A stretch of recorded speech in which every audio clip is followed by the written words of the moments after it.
নার মাটি রে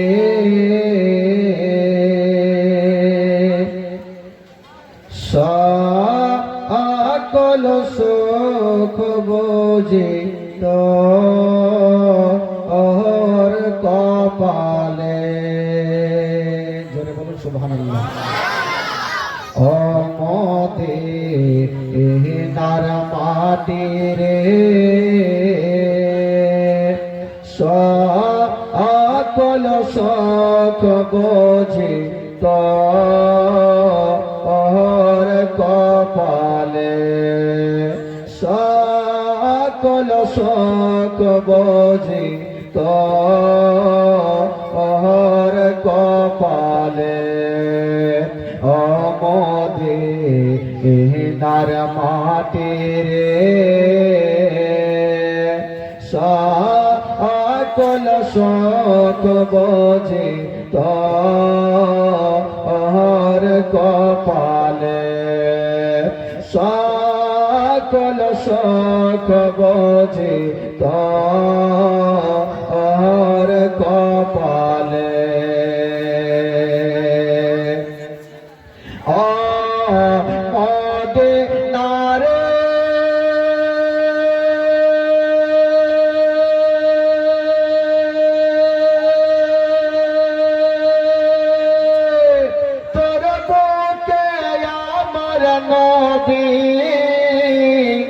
যার লাগি পাগল সবে, যার তোর হইল সৃষ্টি ত্রিভুবন। কাঁদি আমি সারাক্ষণে, কখন যাব সেখানে। কাঁদি আমি সারাক্ষণে, কখন যাব সেখানে। সহে না আহার পরাণে। ও মদিনার মাটি রে সকল সুখ বুঝি তোর কপালে। সকল সুখ বুঝি তোর কপালে। ও মদিনার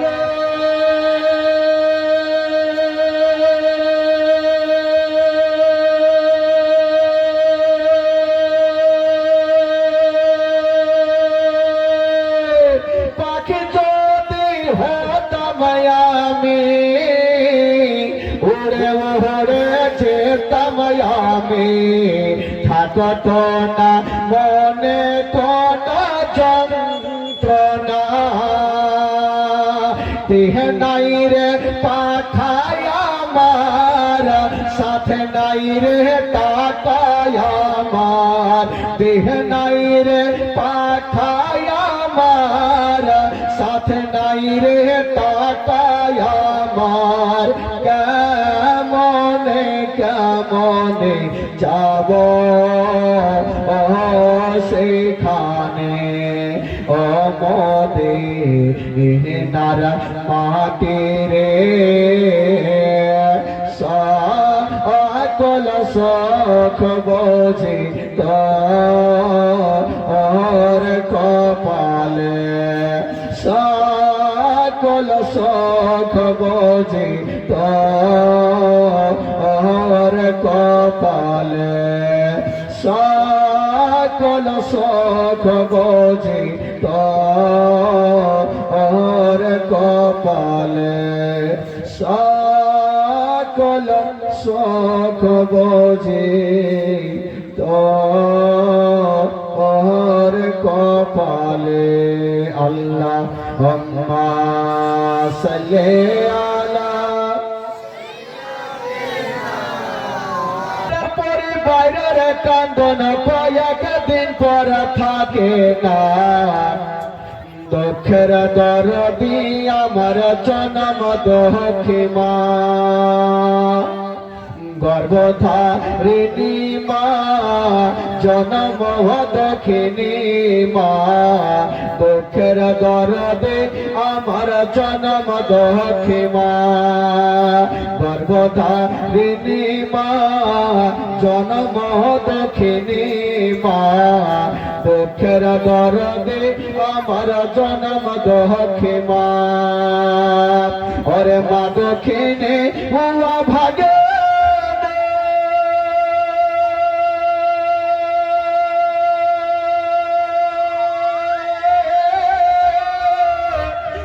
সন্তানের নয়ন মনিব ওরে মায়ের চরণে মিলে বেহেশতের ঠিকানা সে মায়ের মনে কেহ দুঃখ দিও না গর্ভধারিণী মা জনম দক্ষিণী মা সে মায়ের মনে কেহ কষ্ট দিও না গর্ভধারিণী মা জনম দক্ষিণী মা সে মায়ের মনে কেহ দুঃখ দিও না জোরে বলুন সুবহানাল্লাহ 10 মাস 10 দিন মায়ের গর্ভে দিছে ঠাই আর রক্ত মাংস খাইয়া মায়ের ভবে আইলাম ভাই ভূমিষ্ঠ হইয়া আমি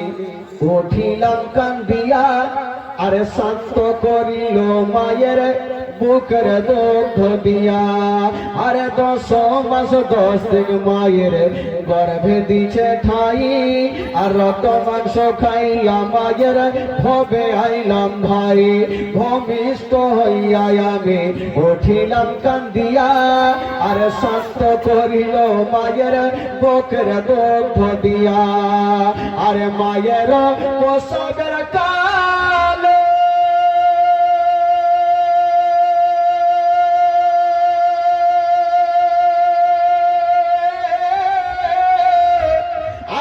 ভেসে যায় নয়ন চলে রে ওরে সন্তানেরই লইয়া কোলে হলে প্রসব যন্ত্রণা দুঃখের দরদি আমার জনম দক্ষী মা গর্ভধারিণী মা জনম দক্ষিণী মা দুঃখের দরদি আমার জনম দক্ষী মা গর্ভধারিণী মা জনম দক্ষিণী মা সে মায়ের মনে কেহ কষ্ট দিও না ওরে ন্যাংরা প্রথম কানা খোড়া হইলে পারে ছেলে ধুলা ছেড়ে তবু মায়ে কান্দিয়া লই কোলে আরে পুত্র যদি পুত্র হয় মায়ে নাহি ফেলে হাজার দুঃখ সহিয়া তব মায়ে আপন পালে আরে ন্যাংরা প্রথম কানা খোড়া হইলে পারে ছেলে ধুলা ছেড়ে তবু মায়ে কান্দিয়া লই কোলে আরে পুত্র যদি পুত্র হয় মায়ে নাহি ফেলে হাজার দুঃখ সহিয়া তবু মায়ে আপন পালে আরে তাফাজুল ইসলাম ও ভেবে বলে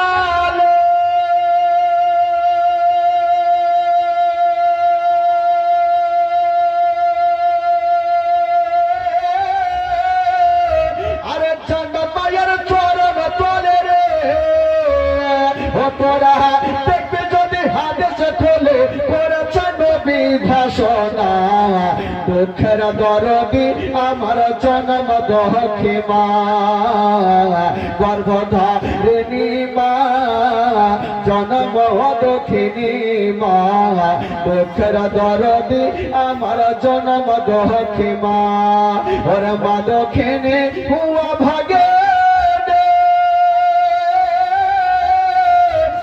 সন্তানের নয়ন মনিব ওরে মায়ের চরণে মিলে বেহেশতের ঠিকানা সে মায়ের মনে কেহ দুঃখ দিও না গর্ভধারিণী মা জন্ম দুঃখিনী মা সে মায়ের মনে কেহ কষ্ট দিও না গর্ভধারিণী মা জন্ম দুঃখিনী মা সে মায়ের মনে কেহ দুঃখ দিও না। জোরে বলুন সুবহানাল্লাহ।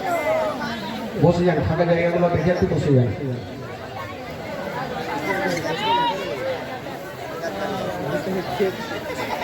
মা বহু জায়গায় আপনারা তো এসছেন, খুব মা হালিমা এখন তো পাইনি, নবী এখন কার কাছে আছে? মার কাছে আছে। আমার নবীর মায়ের নাম কি? হযরতে আমিনা। কাছে আছেন ভাই, মা আমিনার কাছে। কিন্তু আগেকার রাওয়াজ ছিল মক্কা নগরে যতগুলো বছরের সন্তান হইতো, তাইফ বলে একটা শহর ছিল, ওই তাইফের মেয়েরা আসতো আর বাচ্চাগুলাকে নিয়ে যেত, 2 বছর ধরে দুগ্ধ পান করাতো, যা বেতন পেত সেখান থেকে তারা সংসারটা চালাতো। এত গরিব এলাকা। তো যেই বছর আমার নবী মক্কা নগরে জন্মগ্রহণ করেছেন, যত মা বোনদের সন্তান হয়েছিল কাউরি বেটি হয়নি, যতগুলো হয়েছিল সব বেটা হয়েছিল। জোরে বলুন সুবহানাল্লাহ। কারণ আজকাল বেটি হলে তো কিছু লোকের মন ভারী থাকে, বেটা যদি হয়ে যায় তো রসগোল্লার হাঁড়ি বাড়ি বাড়ি পৌঁছে গেল, কি হয়েছে বেটা। আর যদি বেটি হয়ে যায় তো নদীর ধারে মাথা নিচে করে বসে থাকবে, কি হলো বেটি, টান দিয়ে কথা বের হইল। কিন্তু যেই বছর আমার নবী মক্কা নগরে জন্মগ্রহণ করেছেন, যত মা বোনদের সন্তান হয়েছিল কাউরি বেটি হয়নি, সব বেটা হয়েছিল। কিন্তু আমার নবীকে কেটা নিয়ে যাবে? তাইফ শহরের মেয়েরা স্বামী স্ত্রী সবাই চলে যাচ্ছেন মক্কার দিকে সন্তান আনার জন্য, কিন্তু আমার নবী কার ভাগ্যে আছে? আসছে তো অনেক মা, নবী কার ভাগ্যে জুড়বে? মারাত্মক ঘটনা ভাই। নবী কার ভাগ্যে যাবে? আর যাবে যখন হালিমার ভাগ্যে, তো মা হালিমার ভাগ্যে কি করে জুটলো? অন্য অন্য মেয়েরা চলে যাচ্ছেন মক্কার দিকে, তো মা হালিমা অনেক গরিব, বকরি নিয়ে ময়দান থেকে বাড়ি ঢুকছেন। তো কয়েকটা মেয়েগুলা দল বেঁধে মক্কার দিকে যাচ্ছেন। মা হালিমা জিজ্ঞাসা করছেন, বহিন কি ব্যাপার, তোমরা কোথায় যাবে এই সকাল সকাল?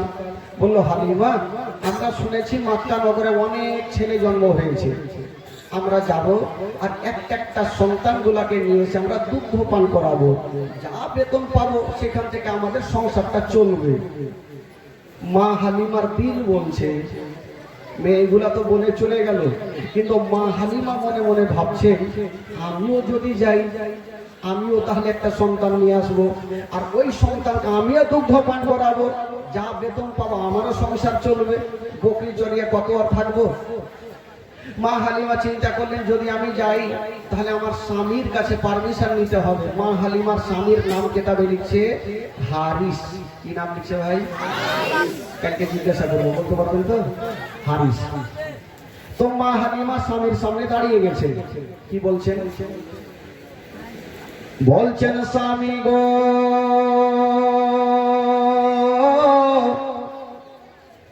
ওগো আমার মাথার তাজ, আপনাকে একটা কথা বলবো। হ্যালো হ্যালো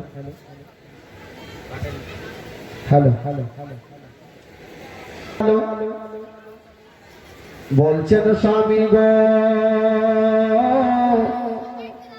ওগো আমার মাথার তাজ।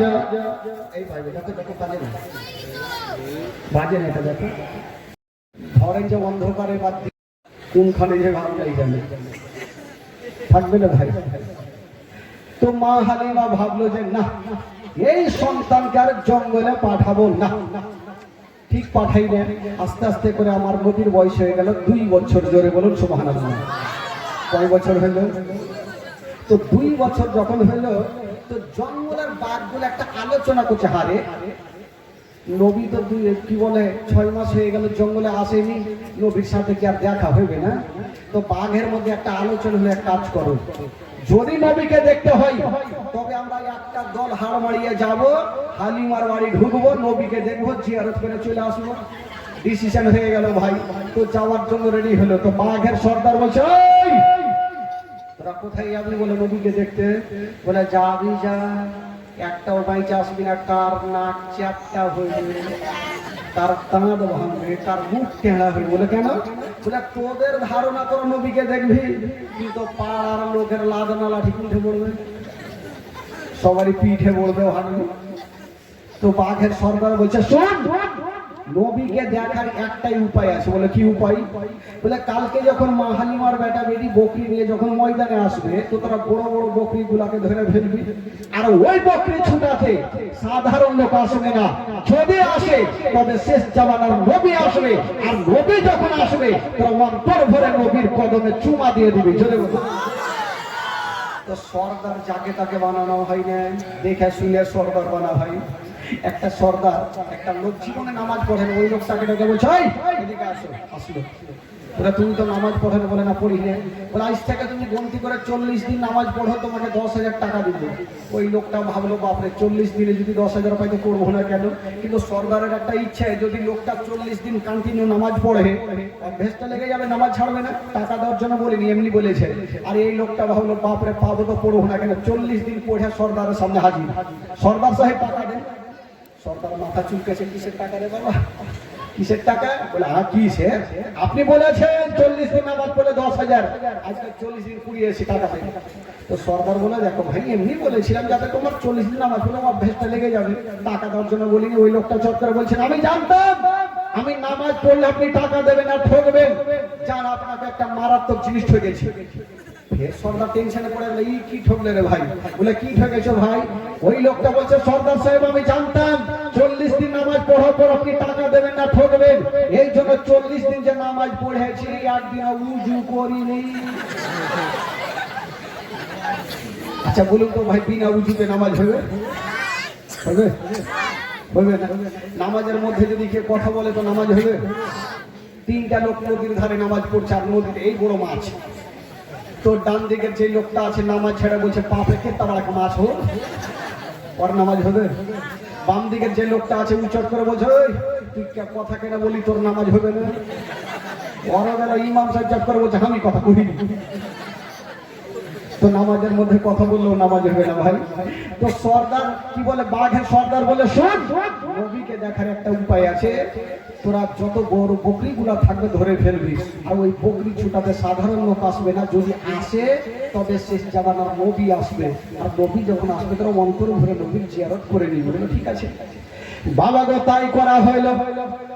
তারপরের দিন যেমন মা হালিমার বেটা বেটি বকরি নিয়ে ময়দানে গেছে না, ওই বাঘের সর্দার বললো, শোনাবো ওরে বাঘেরা, ওই যে দেখ চলে এসেছে, তাড়াতাড়ি করে তোরা বকরি গুলাকে ধরে নে। ওই বাঘ গুলা গেল, আর যত বড় বড় বকরি গুলা ছিল সমস্ত বকরি গুলাকে ধরে নিয়ে বাবা গো জঙ্গলে চলে গেল। যেমন জঙ্গলে যেতে নাই, বাবা গো মা শুধু কাঁদতে কাঁদতে বাড়ি পালিয়ে গেল। মার বুকে লেগে গেছে, মা গো সব শেষ হয়ে গেল, মা বরবাদ হয়ে গেল। মা কি হলো রে বেটা? বলছে, মা গো যত বকরি গুলা ছিল মা, সমস্ত বকরি গুলাকে বাঘে ধরে নিয়ে চলে গেছে, মা হয়তো আমাদের বকরি বেঁচে নাই। মা হালিমা বলছে, বেটা রে বকরি চলে গেছে, যাক রে বেটা, তুই তো বেঁচে আসছিস। বকরি গেছে যাক, তুই তো এসছিস। মাসুদ বলছে, মা আমি তো পালিয়ে এসছি। মা বেটাতে কথা চলছে, আর আমার নবীর পাশে দাঁড়িয়ে দাঁড়িয়ে একটু মুস্কি মেরে হেসে গেলে। তো মা হালিমার মিজাজ খারাপ হয়ে গেল, বকরি ধরেছে, আমার মন মিজাজ ভালো নেই, তুই হাসছিস কেন রে বেটা? আমার নবী একটা কথা বলছেন, বলছে, মা একটা কথা বলবো। কি হলো বেটা বল? বলছেন, মা গো আমাকে যদি পারমিশন দাও মা, আমি জঙ্গলে যাব, আর যত বকরি গুলা আছে মা আমি ছুটিয়ে নিয়ে আসব। মা হালিমা বলছে তোর মাথা খারাপ, বাঘে একবার ছেড়েছে আর ভুল করেও ছাড়বে না, তোমাকে জীবনেও পাঠাবো না। আমার নবী ভালো করে জানে আমি যতক্ষণ পর্যন্ত যাব না, যে বকরিগুলা বাঘে ধরেছে কিয়ামত পর্যন্ত বকরিগুলা খাবে না। জোরে বলুন। তো যেমন করে হোক মাকে রাজি করিয়ে যেতেই হবে। মা হালিমা পাঠাবে না, আর আমার নবী মায়ের হাত খানা ছাড়ে না। একবার পাঠিয়ে দেখো মা, আমার কিছু হবে না, কথা দিলাম কিছু হবে না। মা হালিমা দেখে জিদ ছাড়ে না, তখন থেকে বলছে বেটা যাবি যা বেটা, তবে একটু সাবধানে যদি বাঘ দেখে নাও তবে পালিয়ে আসবে। আমার নবী বলছে ঠিক আছে। আমার নবী যাচ্ছে, যেতে যেতে বলছেন মা গো আমি চললাম মা, যতক্ষণ পর্যন্ত বকরি নেব না আমি বাড়ি ফিরে আসব না। আচ্ছা ভাই, আমার নবী যাচ্ছেন বকরি আনতে, আনতে পারবে কি পারবে না? জোরে বলুন, পারবে কি পারবে না? কি করে আমার নবী আছেন শুনুন।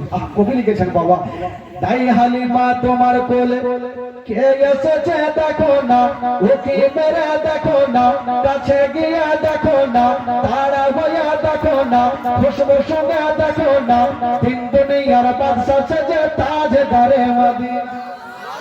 এসেছো বলে দয়ার নবী গেলেন একদিন ময়দানে, সূরজ তখন লুকিয়ে দেখেন নবী আছেন কোনখানে। এসেছো বলে দয়ার নবী গেলেন একদিন ময়দানে, সূরজ তখন লুকিয়ে দেখেন নবী আছেন কোনখানে। সামনে দুটি হাত, সামনে দুটি হাত রহমতেরি সাকিনা, সামনে দুটি হাত রহমতেরি সাকিনা, তিন দুনিয়ার বাদশা সেজে তাজদারে মদিনা।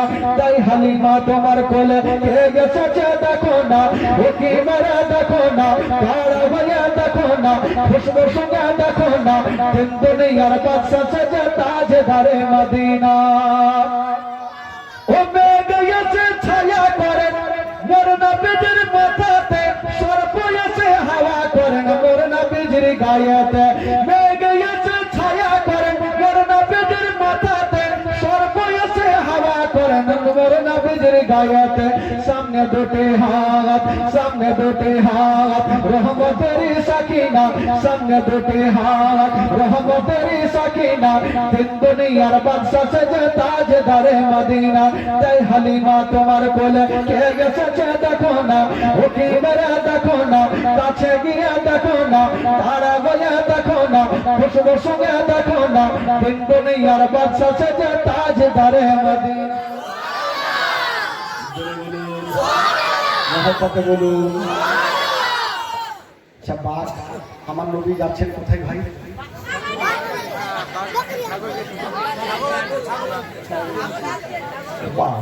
মুখস্থ হয়ে গেছে। আমার নবী বকরি আনতে পারবে কি পারবে না? দেখেন যাচ্ছে। মা হালিমা বলছেন বেটারে যাচ্ছ যাও বেটা, একটু সাবধানে যেও, যদি বাঘ দেখে না তাহলে পালিয়ে আসি। আর আমার নবী বলছেন মা গো আমি চললাম, যতক্ষণ পর্যন্ত বকরি নেব না আমি বাড়ি ফিরে আসবো না। ঠিক আছে যারা। আমার নবী মুস্তাফা যেমনই জঙ্গলে চলে গেছেন বাবা, যেমনই জঙ্গলে যেতে নাই মা হালিমার বাবা গো বকরিগুলা যে বাঘগুলা ধরেছিল, ওই বাঘের সন্তান বলতে লাগলো ওরে বাঘেরা ওই যে দেখ দয়ার নবী মুস্তাফা চলে এসেছে, মা মেনার করে যা টুকরা চলে এসেছে, আব্দুল্লাহ নয়ন তারা চলে এসেছে, আব্দুল মুত্তালিবের পোতা চলে এসেছে, তোরা তাড়াতাড়ি করা যা আর নবীর বান্তর ঘরে তোরা জিয়ারত করে নে। বাবা গো ওই জঙ্গলের বাঘগুলা দেরি করলেন না, বাবা জঙ্গলে গেল আর আমার নবীর কদমে চুমা দিয়া দিল। আমার নবী বলছেন ও বাঘেরা চুমা তো দিলে ঠিক আছে, আমার মায়ের বকরি কোথায়? বকরি নিয়ে এসো। বকরি নিয়ে আসো। বাঘগুলা বলছেন ইয়া রাসূলুল্লাহ ইয়া হাবিবাল্লাহ নবী গো, আমরা সারা রাত ধরে ওই বকরির পাহারা দিয়েছি, এখন ঘুম পর্যন্ত ক্ষতি করি না। ওই বাঘগুলা জঙ্গলে গেল আর যত বড় বড় বকরি গুলা ছিল এনে আমার নবীর সামনে লাইন লাগিয়ে দিল। বাবা গো, এবার যত বাঘগুলা ছিল বলছেন ইয়া রাসূলুল্লাহ ইয়া হাবিবাল্লাহ নবী গো, আমাদের ক্ষমা করে দিন নবী গো, আমাদের বকরি খাওয়ার ইচ্ছা ছিল না, আমাদের ইচ্ছা ছিল আপনার সঙ্গে দেখা করা। ইয়া রাসূলুল্লাহ, আমাদের খাওয়ার ইচ্ছা ছিল না, ছিল তো শুধু আপনার সঙ্গে দেখা করা। বুজুর্গ হয়ে গেছে আমাদের। এবার বেরাদার বন্ধুরা, সমস্ত পাগল আমার নবীর কদমে চুমা দিয়া বাবা গো জঙ্গলে চলে গেল। আর আমার নবী মুস্তাফা ওই বকরি গুলা নিয়া মা হালিমার সামনে হাজির হয়ে গেল। মা হালিমা মাথায় হাত দিয়েছে, বাপ বাঘ আমার বেটাকে ছাড়লো, বকরি পর্যন্ত ছেড়ে দিল। আচ্ছা বলুন তো ভাই একটা কথা, আমার নবী যার কাছে থাকবে তার লাভ হবে না লস হবে? না জোরে বলতে হবে, লাভ হবে। তো মা হালিমার কাছে আমার নবী যখন আছেন, তো মা হালিমার লাভ হচ্ছে না লস হচ্ছে ভাই? মা হালিমার বাড়ি উন্নতি হতে লাগলো, বড় হতে লাগলো। তো দেখবেন আমাদের সমাজেও হয়, যখন কেউ বড় হবে তো কিছু কিছু লোক আবার কুটনামো শুরু করে, ওকে কি করে ছোট বানাবো, আছে কি নেই? নিজের ভাই তো ভাইকে বড় হতে দেয় না, তো অন্যজন তো দূরের কথা ভাই। তো কিছু কিছু মেয়েগুলো আলোচনা করছে, হারে এই হালিমা যেদিন থেকে সন্তানটাকে নিয়ে এসছে সেদিন থেকে হালিমা তো বড় হতে লাগলো, এই সন্তানটাকে যতক্ষণ ভাগাবো না হালিমা গরিব হইবে না। এই সুযোগ মিলিয়ে আছে ভাই। আর ওইদিকে মা আমেনা নিজের শ্বশুর আব্বাকে বলছেন, আব্বা গো আমার বেটা কেমন আছে, একটু খবরটা নিতে হবে, একটু নেন তো। ঠিক আছে বেটি, চিন্তা করো না। তো আব্দুল মোত্তালিব একটা বেটা আব্বাসকে ডাক দিয়ে বলছেন, বেটা যা, তোর ভাতিজা কেমন আছে একটু খবরটা নিয়ে আয়। তো আব্বাস যাবে, বলে আব্বা যাচ্ছি। একটু ঘরে ঢুকলো, একখানা 3 কেজি 3.5 কেজি ওজনের তরবারি নিয়ে আসলো। আব্দুল মোত্তালিব বলছেন, বেটা তুমি যাবে তোমার ভাতিজাকে দেখতে, তবে তরবারি কি করবে? আব্বাস বলেছিলেন, আব্বা গো আমরা হলাম কুরাইশ বংশের ছেলে, রাস্তা ধরে যাব, যদি কোন রাস্তা থেকে আক্রমণ করে তবে তার বাড়ি খানা আমি কাজে লাগিয়ে দিব।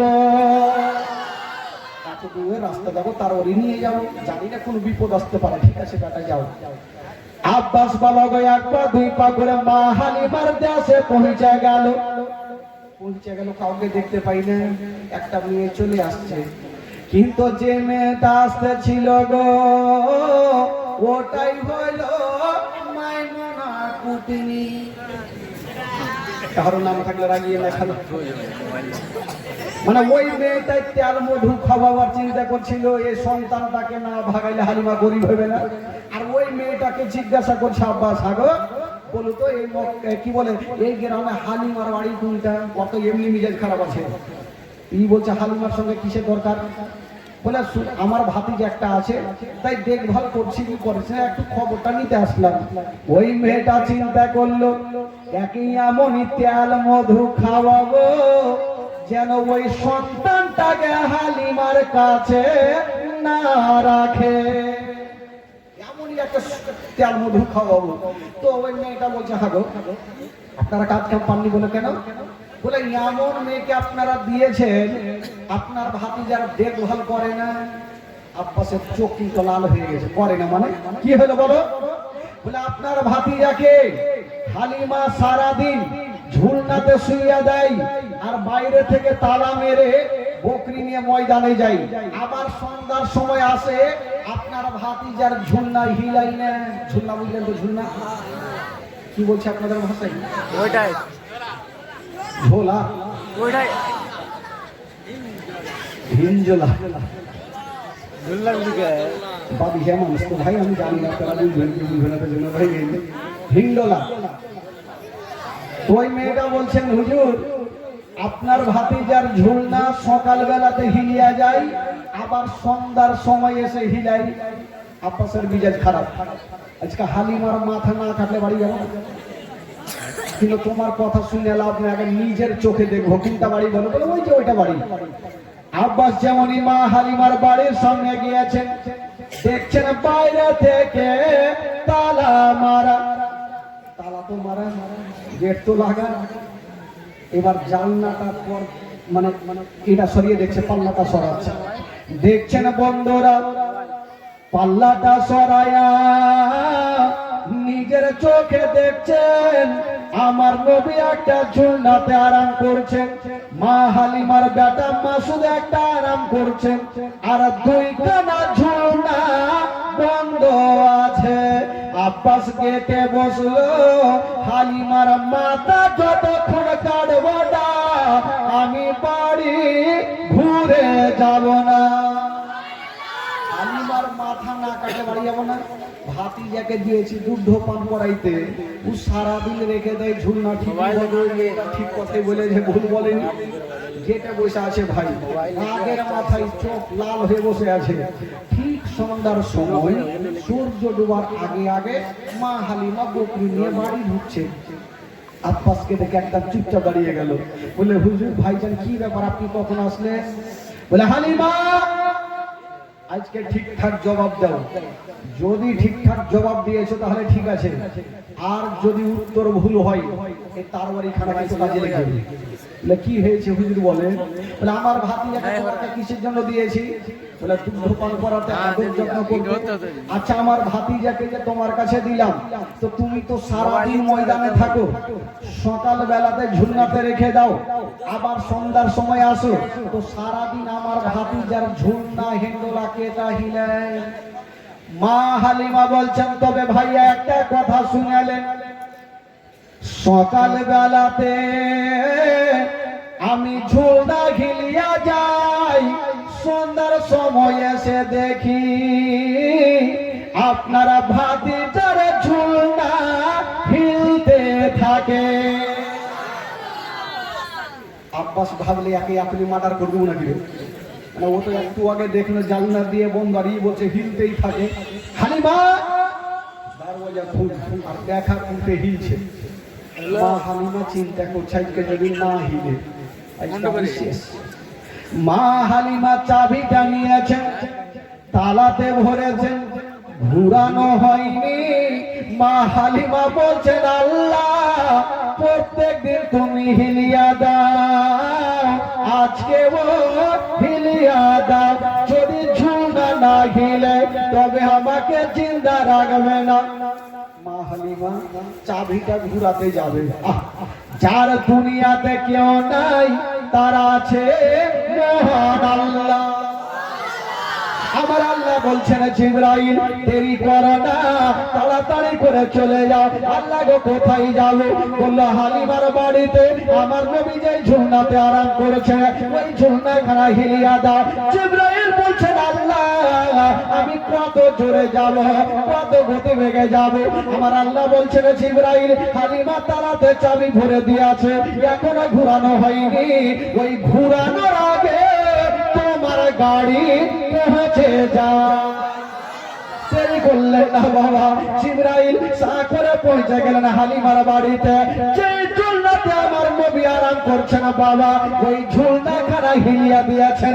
জিবরাইল চলে যাচ্ছে না, আমার নবী চোখটা খুলে বলছেন ভাই জিবরাইল একটু দাঁড়িয়ে যাও। নবী বলছেন জিবরাইল দাঁড়াও। জিবরাইল থমকে দাঁড়িয়ে গেল। ইয়া রাসূলুল্লাহ কি হলো? বলে জিবরাইল এটা তুমি ভালো করলে। বলে কেন? ভালোই তো করলাম, যদি আজকে আপনার ঝুলনা না হিলাইতাম আপনার দুগ্ধময় হালিমার জীবন বাঁচত না। বলে না এটা তুমি ভালো করলে না। কেন? বলে জিবরাইল আমি একটা ঝুলনাতে, আমার ভাই একটা ঝুলনাতে, তুমি আমার ঝুলনা হিলিয়েছ, এটা ঝুলনা কেটে হিলাইবে? এখন আমার মা আসবে, এসে দেখবে একটা বেটার ঝুলনা হিলছে, একটা হিলে না, তো মা কষ্ট পাবে না? ও জিবরাইল মার মনে কষ্ট দিতে নাই। মাবিনে বান্ধব নাই রে, মাবিনে বান্ধব নাই রে, এই জগৎ ধরে ভেবে দেখো কি করেছো এই মায়ের লাগিয়া, ভেবে দেখো কি করেছো এই মায়ের লাগিয়া। ও সন্তানের কিছু হইল আর মায়ের মনে আগুন জ্বলে, নিভে না রে পানি দিলে, নিভে না রে পানি দিলে, নিভে না রে পানি দিলে আরো উঠে জ্বলিয়া। ভেবে দেখো কি করেছো এই মায়ের লাগিয়া, ভেবে দেখো কি করেছো এই মায়ের লাগিয়া। মাবিনে বান্ধব নাই রে, মাবিনে বান্ধব নাই রে এই জগত গড়িয়া। ভেবে দেখো কি করেছো এই মায়ের লাগিয়া। ও সন্তান যদি দূরে থাকে আর মায়ের চোখে ঘুম আসে না, কাঁচা ধর্মর কোথায় গেল, কাঁচা ধর্মর কোথায় গেল, কাঁচা ধর্মর কোথায় গেল, আসে না কেন ফিরিয়া। ভেবে দেখো কি করেছো এই মায়ের লাগিয়া, ভেবে দেখো কি করেছো এই মায়ের লাগিয়া। জোরে বলুন সুবহানাল্লাহ। যারা সত্যিকারী মাকে ভালোবাসে একটু হাত তুলে দেখান তো ভাই, যারা মাকে ভালোবাসেন হাত তুলে, যারা হাত তুলেছেন বেশি লাগে। যতই বাঁধো না স্বামীর সেবা না কর।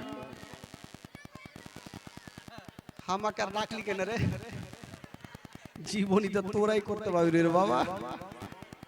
ও দলে দলে দলে দলে দলে দলে দলে দলে দলে দলে বসে তোমরা গল্প গুজব করো, কে কতটা বিড়ি বানতে পারো, আনা আনি ধরো, আনা আনি ধরো। আরে আনানি ধরো না বিড়িতে, কোরআন পড়ো বাড়িতে, আল্লাহ তোমায় করবে গো পার। নইলে তোমরা ডুবে যাবে, নইলে তোমরা ডুবে যাবে চোখের মাচার মাবন গো। তোমরা বিড়ি যতই বাঁধো না স্বামীর সেবা না করিলে বরকত হবে না মাবন গো। তোমরা বিড়ি যতই বাঁধো না স্বামীর সেবা না করিলে জান্নাত পাবে না। আচ্ছা বলুন তো ভাই, জীবনীটা কোথায় থেকে রাখলাম এখন? আমার নবী কার কাছে থাকলেন? দাদু আব্দুল মুত্তালিবের কাছে। আমার নবীর বয়স কয় হলো? 6 বছর। এই করতে করতে দিন যায় সময় কাটে, দিন যায় সময় কাটে, করতে করতে আমার নবীর বয়স হয়ে গেল 8 বছর। জোরে বলুন সুবহানাল্লাহ। কয় বছর হলো? 8 বছর বয়স। কার কাছে থাকলো? দাদু আব্দুল মুত্তালিবের কাছে। আবার এখান থেকে কালকে ক্যাসেট শুরু হবে ভাই, চিন্তা নেই, সবাই আসবেন, সবাই এসে হাজির হবেন। সকলে দাঁড়িয়ে যান, সালাত ও সালাম পড়ুন। ইয়া নবী সালাম আলাইকা ইয়া রাসূল সালাম। আরে ভালো লাগে না আমি, আরো জোরে, আমার ভালো মদিনাতে না গেলে মন শান্তি হবে না, আমার ভালো আমার ভালো মনে আছে যে আশা নবী গো হবে তোমার সঙ্গে দেখা, মনে আছে যে আশা নবী গো হবে তোমার সঙ্গে দেখা। ও গো পাখির মতো থাকে তো ডানা, উড়ে যাব মদিনায়, আমার ভালো আমার ভালো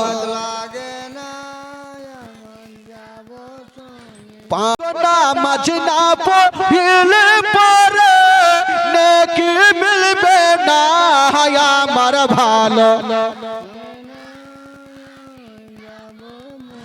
আমার ভালো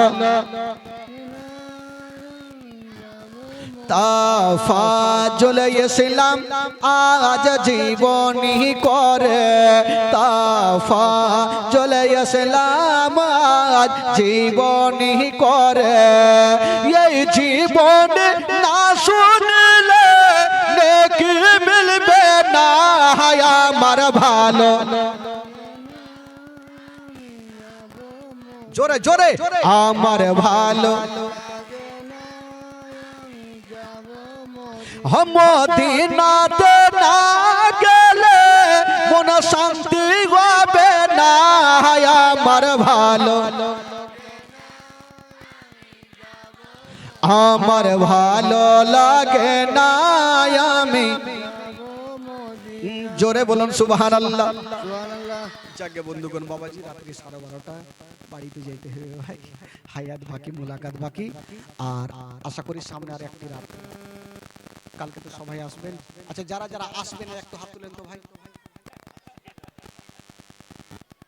এ তো মুশকিল ব্যাপার। বললাম যারা যারা আসবেন না হাত তুলেন তো, সব তুলে দিলে